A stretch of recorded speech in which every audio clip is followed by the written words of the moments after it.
Hello, I am upgrading my ceramic studio and I had to build a new clay trap. So I thought today I would share briefly how I made the trap in case you want to do the same at home. It's pretty simple. So here's my sink. When I washed my hands and the tools, I have lots of clay obviously, so I first wash them in a bucket full of water. That allows to remove most of the clay so that I'm not going to dump too much clay into the sink. Once I'm done with that first step, I wash my hands under the water and some of the clay is going to go down the drain. So the clay trap is built so that most of the clay goes down until it goes into the jar. Here it's a glass jar that I recycled from a juice bottle. And you can see there's already some clay accumulated at the bottom, and slowly it's going to build up until you reach the top of the jar. At that point it will be time to remove it. What I do is that I simply slide a container under it, because when you untighten, obviously there's a tiny bit of water left in there, so you will have some water splashing, but really not that much, and most of the water will stay in the jar itself.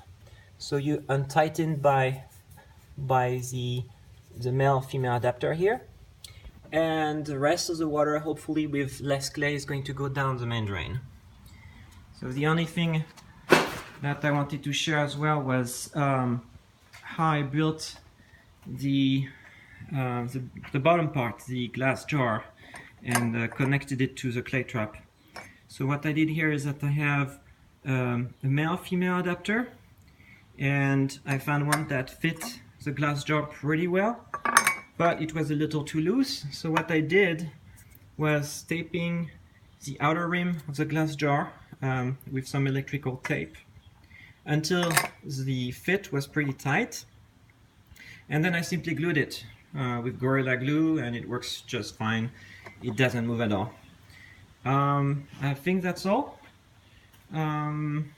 So next time you build your clay trap, you can look at this video, and I'm providing notes in the section of the video with the details of all the components that I used to build the trap. It cost me about 15 bucks total, and it pretty much lasts forever, especially if you use a glass jar and not a plastic jar. That's all. Thank you. Bye-bye.